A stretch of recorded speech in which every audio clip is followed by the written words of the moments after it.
이재명 대통령이 SNS를 통해서 부동산 범죄에 대한 전면전을 선포하면서 부동산 범죄 척결에 대한 움직임 빨라지고 있습니다. 이와 함께 최근 국토교통부가 올해 주택 공시가격을 발표하면서 보유세가 크게 오를 것이다라는 전망 나옵니다. 부동산 이슈들 자세하게 전해드리도록 하겠습니다. 송승현 도시와 경제 대표 모셨습니다. 안녕하십니까? 네, 안녕하세요. 자, 먼저 이재명 대통령의 이 SNS 글로 보도록 하겠습니다. X를 통해서 나라 망치는 악질 범죄 이렇게 이야기했습니다. 부동산 범죄 뿌리 뽑겠다라면서 이 부동산 투기와의 전쟁, 교란행위와의 전쟁을 시작했습니다. 이번에 이제 대통령이 X 시작으로 빠르게 가고 있는데요. 정부의 대응 방침 또 어떻게 바라보고 계십니까? 부동산 시장을 보는 시각들이 다양한데 이 부동산 시장을 바라보면서 누구나 다 문제 제기를 할 수 있는 거는 이 부동산 관련된 그 범죄, 그다음 시장 교란은 크게 문제가 있죠. 네. 그렇기 때문에 당연히 필요성이 있다라고 보여지고요.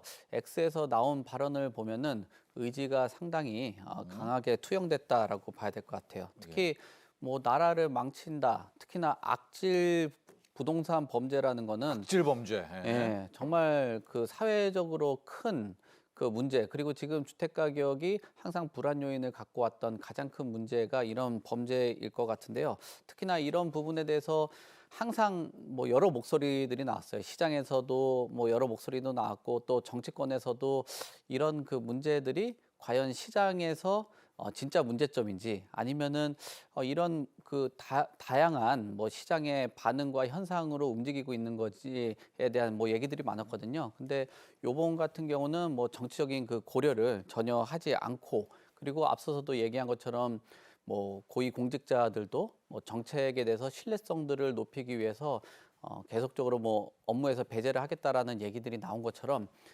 지금 그 큰 틀에서 뭐 주택 가격에 대한 그 안정을 찾겠다. 그리고 이런 정책 설계를 하는 데 있어서 고위 공직자들도 배제를 하겠다. 그러면은 결국 X에 나온 그 악질에 대한 부동산 범죄는 충분히 해결할 수 있는 방향성 제시를 했고, 네. 그 의지가 상당히 좀 강하게 작용을 하다 보니까 네. 아무래도 기존보다는 강도가 굉장히 좀 강하고 이런 부분들이 뭐 부동산 시장의 좀 교란들을 방지하는데 큰 뭐 도움을 주지 않을까라고 봅니다. 실제로 정부는 이제 작년입니다. 15 주택 안정화 대책 했을 때부터 이 범죄 특별 단속을 실시해 왔거든요.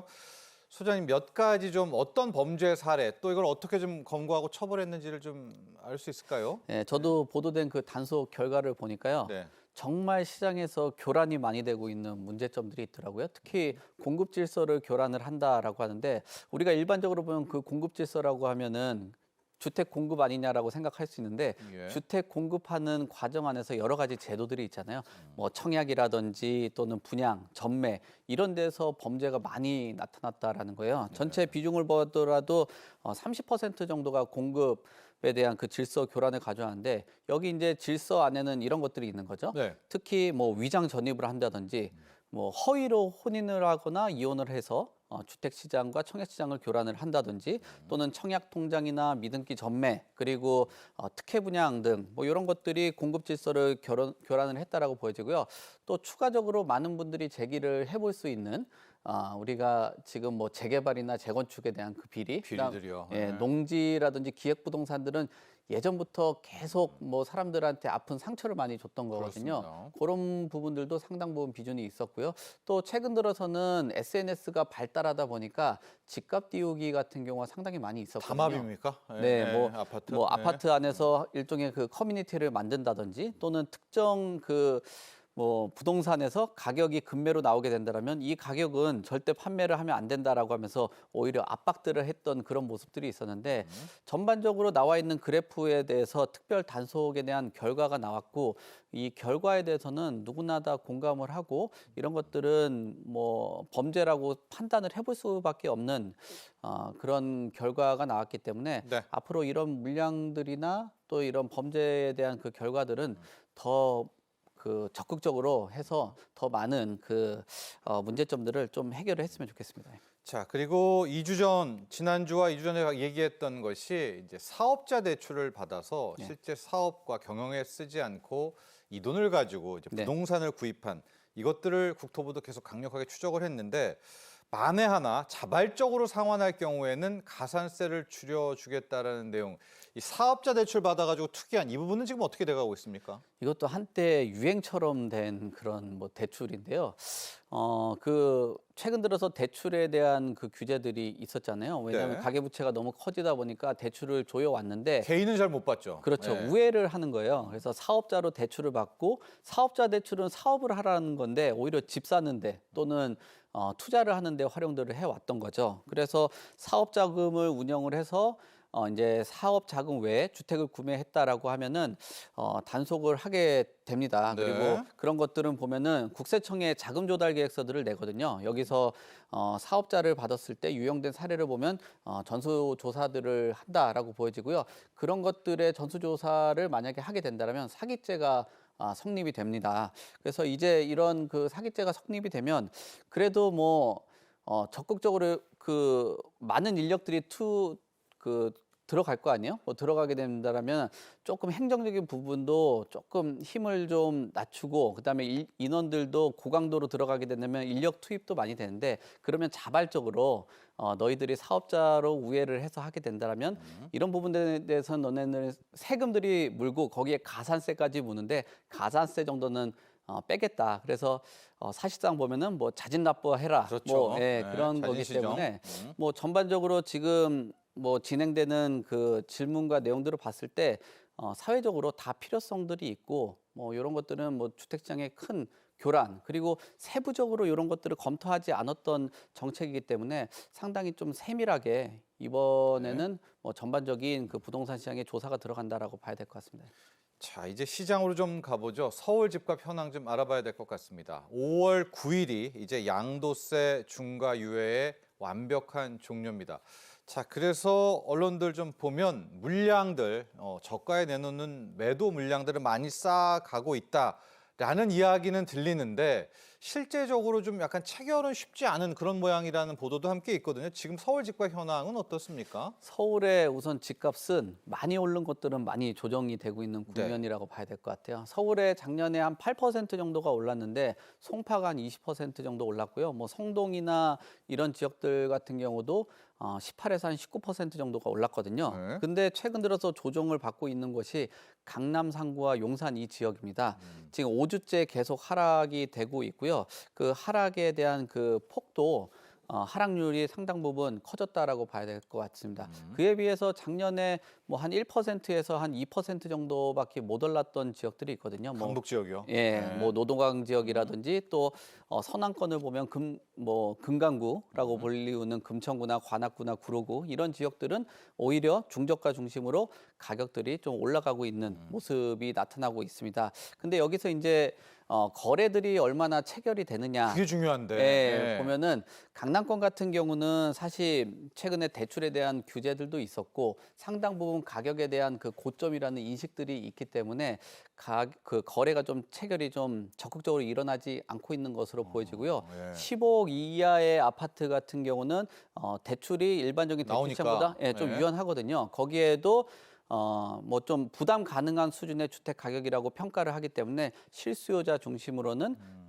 거래들이 좀 체결이 되고 있다라고 볼 수 있을 것 같습니다. 약간 그러니까 이 강남 쪽은 많이 떨어지고 강북 쪽은 올라가고 그래서 전체 서울을 놓고 보면 뭐 확연히 뚝뚝 떨어지지는 좀 않나 봅니다. 그렇죠. 두 개가 좀 겹쳐져서. 네, 보통 이제 주택 가격이 상승률이 0.05% 정도 상승을 하면은 그래도 52주를 계산을 하면 그래도 물가 상승률하고 그렇게 크게 변동이 안 되고 있는 거거든요. 그러면은 이 정도 상승률이라고 하면은 그래도 뭐 상승률은 이어지고 있지만 그래도 뭐 안정적으로 관리가 되고 있는 수준이다라고 볼 수 있을 것 같습니다. 자, 5월 9일이 다가오면서 아마 이제 다주택자들의 훨씬 더 이 호가를 낮춘 물량들이 나오고 그걸 얼만큼 많이 또 이제 체결이 되느냐에 따라서 서울 집값의 방향성도 나오게 될 것 같고요. 이제 공시 가격 이야기를 해봐야 될 것 같습니다. 3월 17일 국토부가 올해의 주택 공시 가격 올해 1월 1일 기준으로 발표를 한 건데 서울 집값이요 18.67% 역대 그러니까 90년도 이후엔 두 번째로 많이 올랐던 그런 해였다라고 합니다. 전체 공시 가격의 흐름들 한번 크게 리뷰 부탁드립니다. 네, 공시가격이 전국이 지금 9.16% 상승을 했는데요. 말씀하신 대로 서울은 18% 이상 상승을 했어요. 그럼 전국 대비했을 때는 2배 이상의 그 상승률을 기록을 했다라고 봐야 되는데 네. 여기서 격차를 보게 된다라면은 지방권하고 차이는 더 많이 차이가 난다라고 볼 수 그러네요. 있겠죠. 예. 경기권 대비도 수도권 예. 대비도 높네요. 네, 막대 그래프가 압도적으로 이렇게 높게 올라갔다라는 건데 그만큼 서울의 아파트 가격이 많이 올라갔다라고 판단을 해볼 수 있고요. 그렇기 때문에 주택 가격을 좀 정책적으로 개입을 해야 되겠다라고 판단을 한 것 같습니다. 특히나 그 중에서도 상승률이 높은 곳들을 보면 30억 초과한 곳이 가장 상승률이 높았거든요. 오히려 주택 가격이 낮은 지역은 상승률이 적었다라는 거예요. 결국 주택 가격의 이 문제점들, 특히나 가격이 단순히 올라가는 것만의 문제가 아니라 지금 양극화가 뚜렷하다라는 거잖아요. 그 양극화의 문제도 해결하기 위해서 정책적으로 개입들이 일어나고 있는데 이런 부분에 대해서 그럼 부동산 가격이 오르는데 단순하게 바라보고만 있을 거냐 아니면은 지금 우리가 이 그 종부세에 대한 이야기들, 그다음에 네, 보유세에 보유세. 대한 이야기, 뭐 이런 것들도 사회적으로 논의가 되고 있는 그런 상황이기 때문에 이런 상승률과 함께 양극화에 대한 부분들 그리고 양극화에 대한 그 현상들을 좀 줄이기 위해서 최근 들어서 뭐 보유세에 대한 이슈들이 역시나 계속적으로 거론이 되고 있는 상황입니다. 자, 역대 1위가 지난 2021년 코로나 당시에 19.9% 거의 20%였었는데요. 연간 작년이 이제 그 다음 정도 2위의 상승률이었다라고 합니다. 자, 소장님 그런데 이제 이게 엄밀히 말하면 앞서 상승률은 작년 거잖아요. 네. 그래서 일부 아파트 단지에서는 올해 1, 2, 3월에는 실은 또 떨어지고 있다. 그래서 이 공시가격 인정할 수가 없다라고 좀 이의 신청에 대한 움직임도 있다고 합니다. 근데 기간도 주죠. 예. 근데 어떻게 될까요? 이 받아줄까요? 국세청 등등에서 글쎄요. 당국에서? 근데 이게 아마 대부분의 국민들이 주택가격이 많이 올랐다라고 하는 거는 뭐 누구도 부인하기가 어려울 것 그렇죠. 같아요. 작년 정말 많이 올랐습니다. 네, 많이 오른 거기 때문에 이런 이의 신청이 받아들이기에는 객관적인 그 시각 자체가 좀 사회적으로 좀 어려울 것 같다라고 보여지고요. 그리고 근데 이제 이 부분에 대해서 지적을 하는 건 그거예요. 제가 앞서 말씀드린 것처럼 서울의 아파트는 8%가 올랐는데 18%요. 네, 8%가 부동산원의 누적 상승률은 8%가 네네네네. 올랐거든요. 근데 보유세를 기준으로 하면 18%가 오른 거예요. 네. 그러니까 아니 8% 올랐는데 왜 18%로 계산을 하느냐. 공시가격은 왜 18% 올랐느냐? 그렇죠. 네. 그거에 대해서 그 이의 제기를 하는데요. 부동산원의 그 시세 평균은 그 기하 평균 방식으로 하거든요. 그러니까 전체 총액의 가격에다가 이제 평균을 내는 거예요. 그래서 가장 극단적인 가격이라든지 가장 뭐 극 하단에 있는 가격들 같은 경우는 일정 부분 배제를 하고 평균 수준으로 하는데 이 지금 국토부의 공시가격 산정 같은 경우는 총액을 변동으로 하는 방식으로 하거든요. 그러니까 고가 주택이 많이 있고 그다음에 총 자산들 그리고 아파트 단지의 총 자산들 시가 총액처럼 많이 올라가게 된다라면 그 가격은 자산 대비해 가지고 방식으로 이제 계산을 하다 보니까 평균 가격과 총 자산 가격에 대한 평가가 좀 다른 겁니다. 근데 지금 전반적인 이 시장 자체에 대한 그 분위기나 뭐 많은 분들 같은 경우는 지금 그 조정에 대한 그 건수도 지금 나오고는 있지만 예전에 19년도나 20년, 21년도 같은 경우는 굉장히 많이 신청들을 했어요. 그러니까 문재인 정부 시절 같은 경우는 이런 공동주택의 공시가격이 너무 급격하게 변하다 보니까 많은 사람들이 충격을 받았는데 시장에서 어느 정도 가격들이 수렴을 하고 일정 부분 인정을 하다 보니까 점진적으로 좀 낮아지고 있는 이의 신청 수익이기 반영률이 때문에 근데 거의 없네요. 예, 신청을 해도 미미하네요. 네, 그러니까 뭐 실질적으로 굉장히 좀 극단적인 상황 빼고는 실제 반영되기는 좀 어렵겠다. 그리고 많은 분들이 집값이 많이 올라갔다라는 것들을 인지하고 있기 때문에 뭐 단순하게 이의 신청을 하면서 우기기 정도로는 반영되기가 좀 어렵지 않겠냐라고 봅니다.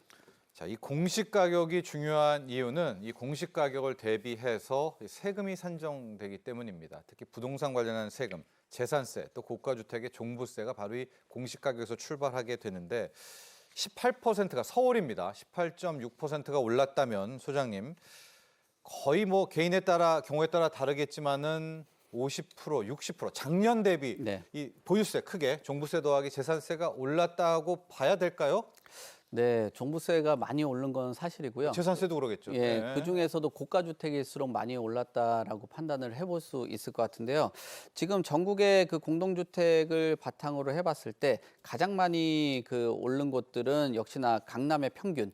그러니까 9%에 서울은 18%인데 강남 상구는 24%가 올랐습니다. 아, 그리고 마용성 지역 같은 경우도 23%. 그러니까 한강벨트 중심으로는 더 많이 올랐거든요. 그럼 이 지역에 계신 분들 그리고 아파트를 보유하고 계신 분들 같은 경우는 보유세 부담이 커질 수밖에 없다라고 판단을 할 수밖에 네. 없습니다. 뭐 대표적으로 보면 신현대 구차 전용 면적이 공시가격이 작년에 34억 7천만 원 정도가 됐는데 예. 올해 47억 한 2천만 원 정도 수준으로 됐습니다. 그러니까 한 36%가 올랐고요. 보유세가 작년에 한 1,850만 원 정도 냈다라고 하면은 올해는 한 2,900만 원 정도 내거든요. 그러니까 금액으로 하면은 50%. 예, 네, 57%가 올라갈 정도로 굉장히 많이 오른 거죠. 근데 여기서 이제 또 시장에서 너무 공포감을 주면서 이거는 완전히 재산을 뺏는 거 아니냐라는 평가들도 있거든요. 근데 실질적으로는 이런 세금을 내는 데 있어서 뭐 보유 기간이라든지 뭐 고령자라든지 이런 것들을 다 전반적으로 계산을 해 봐야 되거든요. 예. 그러면은 부부가 합산으로 같이 공제를 받으면은 9억씩 받으면 18억 정도로 공제를 받고요. 또 거기에 10년 이상 거주를 하게 된다라고 하면은 제가 아까 대략적으로 계산을 해보니까 한 2,900만 원 정도 내시는 분들 같은 경우는 오랫동안 거주를 하고 부부가 공동으로 소유를 하면은 한 700에서 한 1,000만 원 정도로 내기 때문에 그래도 실질적인 실소유를 바탕으로 하신 분들에게는 부담이 좀 덜하고 다주택자라든지 뭐 알겠습니다. 투자를 목적으로 하신 분들은 좀 부담으로 작용할 수 있다고 봅니다. 자, 이 보유세 올라간다고 하니까 우리 세입자분들이 좀 걱정이 큰 것이 그 늘어난 세금을 자연스럽게 또 임차인한테로 좀 전가되지 않을까. 여기에 대한 대안도 해줘야 되지 않느냐. 뭐 월세를 올린다든가 이렇게 되는 이 부분 대책은 없을까요? 뭐 그런 부분에 대해서는 시장에서 상당 부분 일어날 것으로 보여져요. 예. 최근에 실수요자 중심으로 간다면 반대급부로는 그 임대 시장은 좀 축소될 수밖에 없거든요. 그런 부분에 대해서도 정부에서도 좀 노력을 하는 것으로 보여지고요. 민간 시장의 임대 가격들이 상승하게 된다라면 그런 것들을 완충하기 위해서 공공에서 좀 주택을 좀 물량들을 늘릴 필요가 있는데 최근 들어서는 급격하게 좀 줄어드는 모습이 있기 때문에 임대주택에 대한 요 부분들 이런 부분들을 다각적으로 많은 양으로 확보를 하지 않는다라고 하면은 일정의 좀 리스크가 있기 때문에 적극적으로 공급을 좀 확보할 수 있는 부지 확보를 할 필요가 있다라고 봅니다. 자, 마지막으로 짧게요. 올해 이제 공시가격 뽑을 때는 시세 대비 69%, 네. 다른 건 건드리지는 않았었습니다. 그러나 지금 보면 이 공시가격 현실화 로드맵 이야기 또 나오고 있거든요. 네. 가능성이 높죠? 가능성이 높다라고 봐야 되겠죠. 네. 왜냐하면 주택 가격이 조정받을 때는 이 그 공정시장가의 그 비율을 좀 조정을 하면서 세부담을 낮추기 위해서 노력을 했는데 일정 부분 높은 수준이고 그리고 과거에 95%는 높긴 하지만 그래도 80% 정도의 수준으로는 맞출 네. 가능성이 충분히 높다라고 봅니다. 자, 현재가 69% 시세 대비 맞췄는데 자, 이걸 현실화하게 될 경우에는 시세 대비 80% 정도의 공시가격도 일단은 염두에 둘 필요도 있다 이야기해 주셨습니다. 자, 송승현 도시와 경제 대표 함께했습니다. 감사합니다. 감사합니다.